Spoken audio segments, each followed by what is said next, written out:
But in economics, we're relying upon experts who don't know what they're talking about. Now, if you look at mainstream economics, there are three things you will not find in a mainstream economic model. Those three things are banks, debt, and money. And how anybody thinks they can analyse capitalism while leaving out banks, debt and money is a bit to me like the ornithologist trying to work out how a bird flies while ignoring that the bird has wings. The influential contrarian economist Steve Keen. Brilliant economist that criticizes much of modern economics. The research fellow at the Institute for Strategy, Resilience and Security at University College in London. He is someone that each and every one of us has to listen to, whether we agree or disagree. Here's Steve Keen. The herd behaviour is a fundamental aspect of capitalism, and it's something which is left out of conventional economic theory because they don't believe we're herds. We believe we're all individuals and make rational decisions, and therefore we don't have any crises in the future.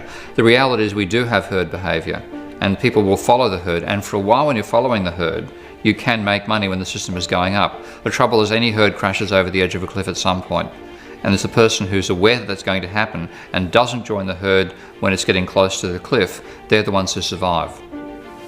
Contrary to herd wisdom, financial crises are not unpredictable black swan events. In 2005, Steve Keen was one of the few economists in the world who accurately predicted the US housing market crash and the global financial crisis. What was he looking at that mainstream economists ignore? Private debt.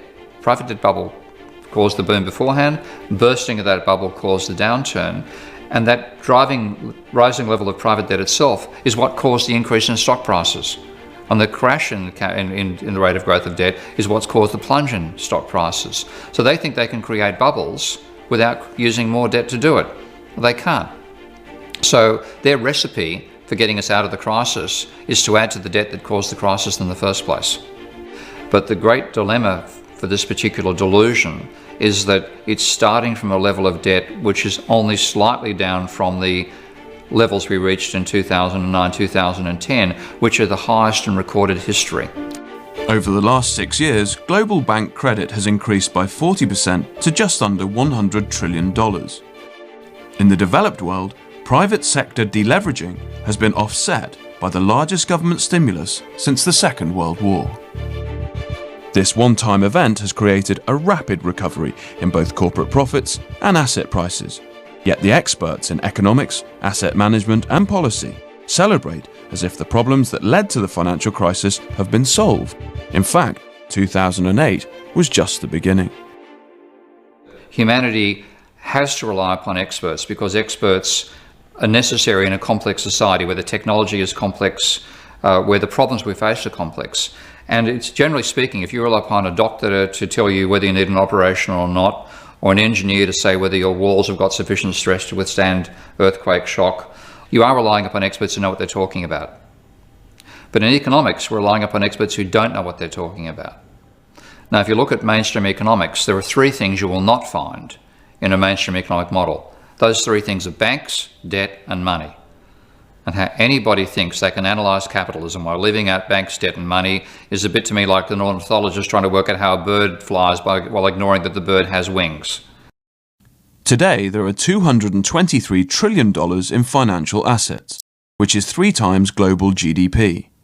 The last time this ratio reached these levels was during the Great Depression. If incomes do not grow, then more debt is the only way to boost spending. This policy of extend and pretend does nothing to fix the underlying problem because the new money does not end up with those most likely to consume. Instead, it remains stuck in pools of capital chasing declining yields. For as long as this continues, the debt ratio and systemic instability will continue to rise. This is known as the Minsky cycle. Only rebalancing through debt forgiveness or default will restore the system. The problem we face is that right up until the cycle's turning point, the opposite appears true, that things are becoming ever more stable.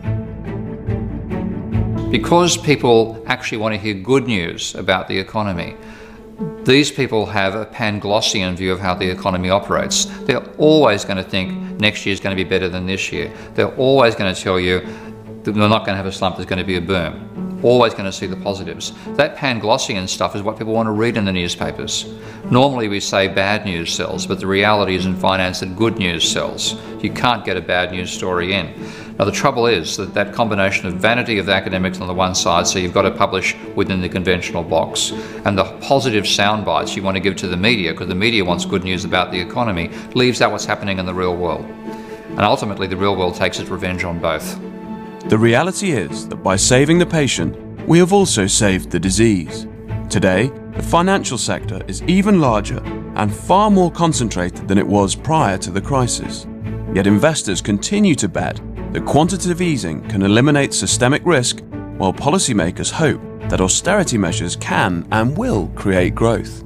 The conventional way of thinking about finance is that finance is another profit center in capitalism. You've got the industrial sector, which is profits, service profits, finance profits. Finance fundamentally is not a profit center, it's a cost of doing business.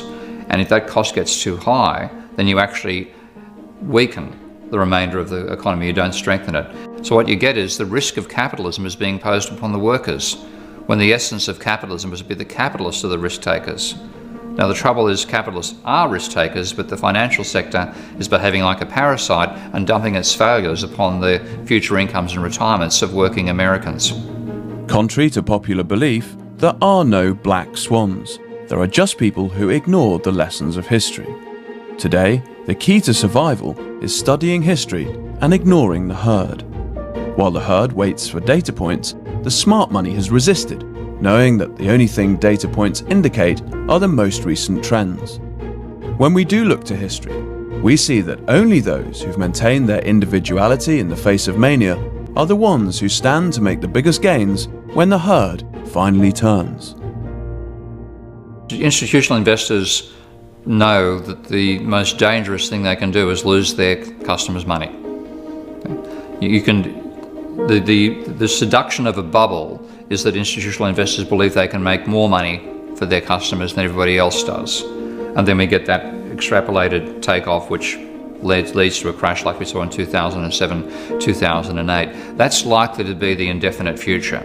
So long as we're trying not to admit we borrowed too much money and not to admit we got it wrong economically, we're going to continue going through booms and busts for as long as Japan's been doing the same thing.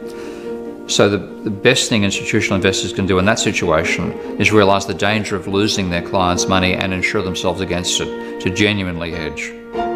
Annoy a neoclassical devotee. Get my funny money bundle for free. They want you to see through the fantasies peddled by mainstream economists. They think they're leading us to economic equilibrium, but instead they've led us into economic and ecological crises. So pause this video now and join about 10,000 other truth seekers in downloading the Funny Money Bundle inside our WhatsApp community by going to new.stevekeenfree.com as well. It's free this week. Reveal what hides, expose the lies. new.stevekeenfree.com for the wise.